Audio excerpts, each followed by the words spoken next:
pertanyaannya sekarang, apakah ini otaknya adalah Prabowo Subianto sendiri atau Prabowo Subianto hanya menjalankan perintah dari atasan yang lebih tinggi?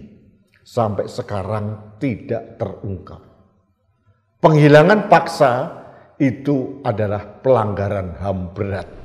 Saya tidak hendak menuduh Prabowo terlibat langsung karena ini masih misteri.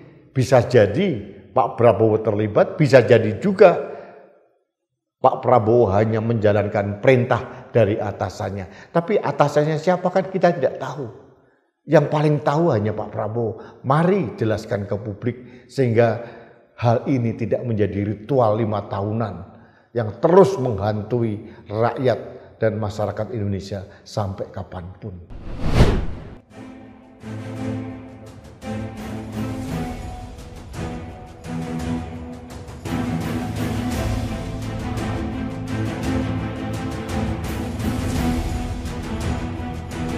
Halo sahabat Indonesia, kita bertemu kembali dalam Opini Rudy edisi hari Kamis tanggal 18 Januari 2024. Sahabat Indonesia, saya bahagia mendengar dan melihat, membaca berita adik-adik saya mahasiswa di Jakarta mengadakan konferensi pers dan menantang adu argumentasi tentang hak asasi manusia, khususnya pelanggaran HAM, dengan calon presiden nomor urut 2 Prabowo Subianto. Bahkan teman-teman mahasiswa juga menantang kalau Pak Prabowo nggak bisa datang, bisa juga dengan tim TKN, katanya begitu. Ada beberapa hal perspektif yang saya bangun membaca berita ini. Yang pertama, saya bahagia. Gen Z, mahasiswa-mahasiswa itu ternyata mempunyai kepedulian terhadap sejarah. Karena kalau kita melihat dugaan pelanggaran HAM yang terjadi tahun 1997, 1998, mungkin mereka belum lahir. Tapi adik-adik mahasiswa ini mempunyai kepedulian karena memang begitu mudah sekarang akses informasi itu didapatkan dari Google maupun dari buku-buku yang lain. Ini menarik. Yang kedua, ini adalah pembelajaran kepada generasi muda, milenial maupun Gen Z yang pada pemilihan umum tahun 2024 ini mencapai 56%. Ini mayoritas. Mereka ternyata mempunyai kepedulian terhadap rekam jejak seseorang. Ternyata mereka peduli dengan sejarah. Ada beberapa orang yang a priori, katanya Gen Z a priori terhadap sejarah, itu hanya proksi, itu hanya propaganda negatif yang disuarakan oleh kelompok-kelompok tertentu yang seolah-olah Gen Z, milenial muda ini tidak peduli dengan sejarah. Ternyata itu tidak benar. Terbukti dari adik-adik mahasiswa se-Jakarta ini, dia berani menantang debat adu argumentasi Prabowo Subianto terkait dengan pelanggaran HAM, khususnya yang terjadi tahun 1997 sampai 1998. Sahabat Indonesia, kalau kita kilas balik yang terjadi tahun 1997, 1998 itu tidak terlepas pada peristiwa sebelumnya, tanggal 27 Juli 1996, di mana peristiwanya disebut dengan Kuda Tuli, kerusuhan 27 Juli. Ini diawali dengan rivalitas kepengurusan PDI waktu itu, satu didukung oleh pemerintah Orde Baru, yang satu dalam hal ini Megawati Soekarno Putri tidak dikehendaki oleh pemerintah waktu itu. Singkat cerita, kantor sekretariat PDI Perjuangan di Jalan Diponegoro, Jakarta Pusat diserbu oleh pasukan berambut cepak yang didandani dengan tali atau ikat kepala berwarna merah. Entah siapa itu. Kalau kita melihat kader PDIP pimpinan Suryadi, lawan dari Megawati, ada pertanyaan, kok semuanya berlambut cepak ya? Ini misteri. Meskipun bisik-bisik elit kita tahu siapa yang melakukan. Nah, kemudian imbas dari penyerbuan kantor PDI ini berlanjut dan terjadi kerusuhan di sekitar Salemba, kemudian sekitar Menteng dan sebagainya. Itulah yang disebut dengan kerusuhan 27 Juli.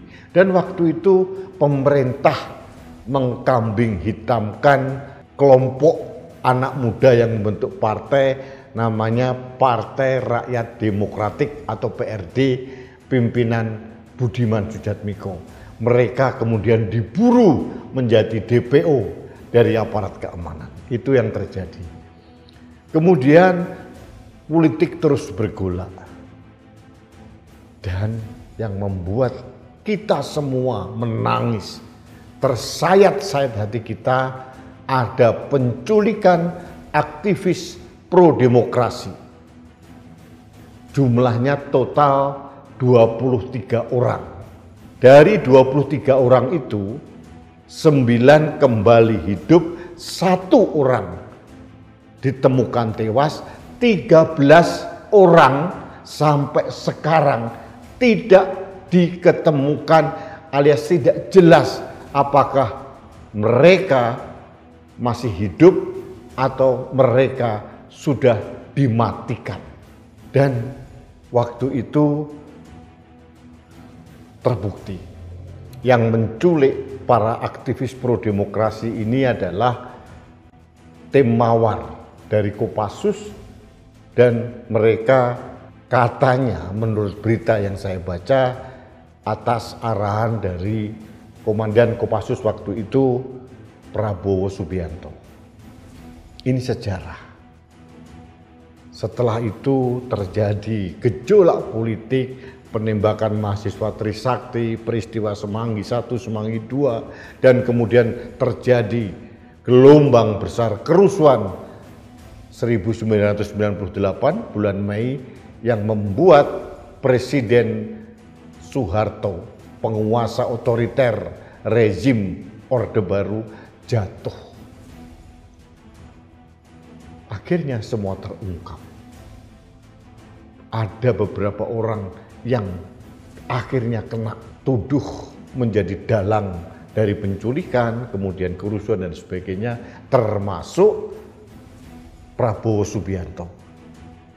Menurut hasil dari sidang DKP, Dewan Kehormatan Perwira yang dibentuk oleh Panglima ABRI waktu itu, Jenderal TNI Wiranto, ada beberapa orang jenderal semuanya berpangkat bintang 3, Letnan Jenderal dari Angkatan Darat, itu menjadi anggota DKP. Kemudian diputuskan bahwa Prabowo Subianto terbukti terlibat dalam penculikan dan dia diberhentikan dari dinas kemiliteran. Itu fakta, itu sejarah. Ini bukan hoax. Dan yang membuat kita sangat ternyuh itu, ini adalah kesalahan fatal dari negara, bahwa sampai detik ini tidak terungkap dengan jelas siapa dalang sebenarnya dari penculikan 23 aktivis ini. Siapa dalang sebenarnya dari kerusuhan tragedi Mei 1998, sampai sekarang tidak terungkap. Negara sengaja menutupi kotoran-kotoran tragedi ini dengan karpet merah dan mencoba memaksa rakyat untuk melupakan. Tapi kami menolak lupa. Pada waktu Prabowo Subianto, pada waktu itu pangkatnya Letnan Jenderal, kemudian dicopot, dan yang mencopot adalah Pak Wiranto, Panglima ABRI waktu itu, diberhentikan alias dipecat dari dinas kemiliteran. Pak Prabowo hanya diduga terlibat dalam penculikan. Pertanyaannya sekarang, apakah ini otaknya adalah Prabowo Subianto sendiri atau Prabowo Subianto hanya menjalankan perintah dari atasan yang lebih tinggi? Sampai sekarang tidak terungkap. Penghilangan paksa itu adalah pelanggaran HAM berat. Sahabat Indonesia, bisa kita bayangkan perasaan orang tua, terutama ibu dari 13 orang yang sampai sekarang belum ditemukan. Sebagian dari mereka sudah mempunyai keluarga, sudah mempunyai anak seperti Dedi Hamdun. Itu istrinya namanya Eva Arnas, bintang film waktu itu. Ada Wiji Tukul, dia mempunyai anak dan sebagainya. Sampai sekarang tidak jelas. Kelalaian negara kita adalah sering sekali tidak tuntas mengusut kasus itu. Meskipun dibentuk tim pencari fakta, tim ini, tim itu, tidak pernah tuntas siapa yang bertanggung jawab terhadap penculikan dan kerusuhan yang merusak Indonesia ini. Konon korbannya sekian banyak orang, gedung-gedung dibakar, ada mayat beberapa ditemukan, ada perundungan seksual kepada teman-teman Tionghoa, konon begitu. Tapi itu hanya cerita yang tidak tahu. Masa kerusuhan sebesar itu tidak ada yang bertanggung jawab dan negara melupakan begitu saja, dan sampai detik ini kita disuguhi kebisuan-kebisuan. Artinya kenapa saya sampaikan hal ini related dengan tantangan adik-adik saya mahasiswa kepada Pak Prabowo Subianto dan TKN untuk tantang adu argumentasi, tantang debat tentang pelanggaran HAM. Ini bukan sekedar ritual tuduhan 5 tahunan, bukan. Ini adalah kesalahan negara kita karena tidak pernah tuntas membereskan suatu peristiwa. Sampai sekarang tidak pernah tahu siapa yang bertanggung jawab, paling bertanggung jawab penculikan 23 aktivis. Apakah itu benar-benar inisiatif Prabowo Subianto atau Prabowo hanya operator yang disuruh oleh atasan yang lebih tinggi? Tidak pernah terungkap. Karena negara abai. Kita mempunyai Komnas HAM. Sudah berapa tahun kita punya Komnas HAM, tapi tidak pernah diangkat, ditindaklanjuti. Ada rekomendasi dari Komnas HAM ke DPR, ke Jaksa Agung, semuanya ditutupi karpet merah. Ini tragedi yang seharusnya dibuka dan dijelaskan kepada publik. Supaya apa? Bukan artinya kita ingin menghancurkan seseorang, tapi kita harus belajar untuk mengemukakan fakta apa adanya dan jangan sampai hal ini terjadi lagi. Itu seharusnya, dan ini tidak pernah dilakukan. Mungkin bukan hanya sekedar peristiwa Mei 98 atau penculikan aktivis 97-98, mungkin juga pembantaian orang-orang yang dianggap terlibat dalam PKI pasca tahun 1965. Katanya ada sekian juta rakyat Indonesia dibunuh dan itu pun juga tidak dituntaskan oleh negara. Negara ini berhutang kepada rakyat. Negara ini berhutang kepada generasi seterusnya. Negara ini berhutang dengan memanipulasi sejarah, memoles-moles sejarah. Nah, sekarang kalau dalam timing atau waktu menjelang pilpres, menjelang pemilu, masalah ini diungkap, ini bukan sekedar ritual 5 tahunan. Karena apa? Karena orang yang disangkakan, yang dituduh terlibat dalam peristiwa penculikan itu mencalonkan kembali, yaitu Pak Prabowo Subianto. Seharusnya Pak Prabowo berani berdebat, menghadapi siapapun untuk menjelaskan apakah dia murni yang bertanggung jawab atau dia hanya sekedar menjalankan perintah. Ini perlu dijelaskan kepada publik sehingga tidak timbul tanya berulang kali, bertahun-tahun sampai kapanpun. Sahabat Indonesia, masalah pelanggaran HAM ini tidak mungkin tuntas dalam debat calon presiden. Karena debat calon presiden itu penuh dengan politisasi. Semuanya bargaining. Udah, ini jangan diungkap, ini jangan diungkap, ini yang harus ditutupi. Kita bicara ini saja. Saya setuju sebetulnya bahwa kita, bangsa ini harus bergerak maju, bergerak ke depan. Tapi menurut saya, bergerak ke depan itu harus dilandasi dengan fondasi yang kuat. Kita harus membereskan masalah-masalah yang menjadi luka bangsa ini tuntas. Kemudian kita tidak punya masalah apapun dan kita bebas bergerak untuk membangun Indonesia ini ke depan. Jadi kembali pada tantangan mahasiswa, saya mendukung para mahasiswa atau kelompok manapun untuk menghadirkan Pak Prabowo untuk menjelaskan semua. Saya tidak hendak menuduh Prabowo terlibat langsung karena ini masih misteri. Bisa jadi Pak Prabowo terlibat, bisa jadi juga Pak Prabowo hanya menjalankan perintah dari atasannya. Tapi atasannya siapa kan kita tidak tahu. Yang paling tahu hanya Pak Prabowo.